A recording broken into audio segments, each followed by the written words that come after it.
नमस्कार, आप देख रहे हैं बिजनेस टुडे बाजार। मैं हूं हर्ष शर्मा। सरकारी कंपनियों के स्टॉक को लेकर बाजार में दो थ्योरी चल रही है। एक थ्योरी ये कह रही है कि पीएसयू स्टॉक महंगे हैं, ये ज़रूरत से ज़्यादा ऊपर चढ़ रहे हैं, और दूसरी थ्योरी कह रही है कि अभी ये तेज़ी आगे भी जारी रहेगी। हकीकत क्या है? क्या अभी भी सरकारी कंपनियों के स्टॉक में दम बाकी है? जी हाँ, बिल्कुल बाकी है। ये हम नहीं कह रहे हैं, ये बड़ी दिलचस्प रिपोर्ट आई है, इसके ऊपर हम लोग चर्चा करने जा रहे हैं।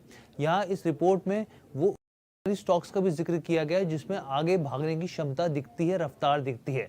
तो चलिए समझते हैं इस पूरी रिपोर्ट के बारे में, और ये भी जानेंगे कि किस आधार पर ये कहा जा रहा है कि अभी भी पीएसयू स्टॉक्स की पिक्चर बाकी है। लेकिन आपसे गुजारिश है कि हमारे चैनल बिजनेस टुडे बाजार को लाइक, शेयर, सब्सक्राइब करना मत भूलिएगा।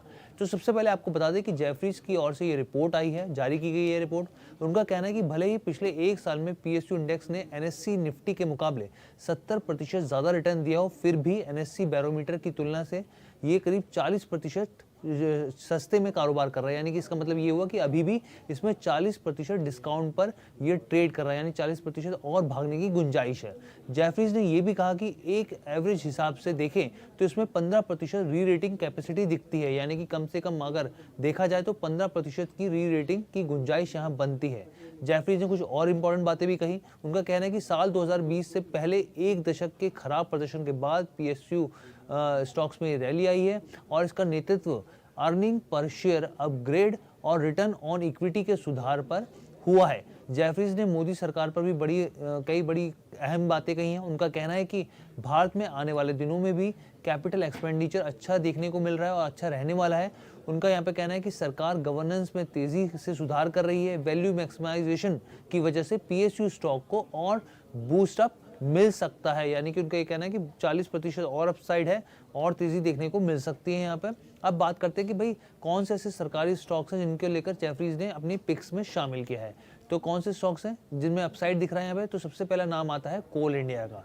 कोल इंडिया, जेफरीज ने कोल इंडिया पर खरीदारी की सलाह दी है। इसके लक्ष्य को बढ़ाकर 550 रुपये कर दिया है। अभी 446 के आसपास ये ट्रेड कर 467 के आसपास ट्रेड कर रहा है।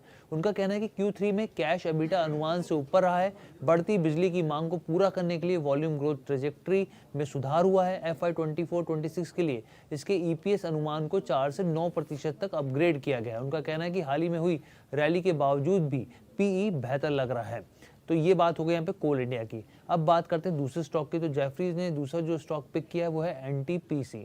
उन्होंने इस स्टॉक को बाय की रेटिंग दी है। उनका कहना है कि earning per share growth power grid के मुकाबले 10 से 12% ज़्यादा दिख रही है। तो NTPC को लेकर भी यहाँ पे जेफरीज जो है काफ़ी आश्वस्त दिख रहा है, और उनका कहना है कि अर्निंग पर शेयर ग्रोथ जो है पावर ग्रिड के मुकाबले करीब 10 से 12% ज़्यादा दिख रही है।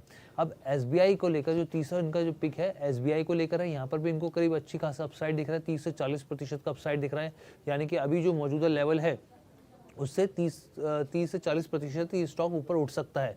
और हम भी रोज़ाना जिक्र कर रहे हैं, जब भी मार्केट एक्सपर्ट से चर्चा करते हैं उनका कहना है कि ये 1000 के लेवल को भी टच कर सकता है, उनका ये मानना है।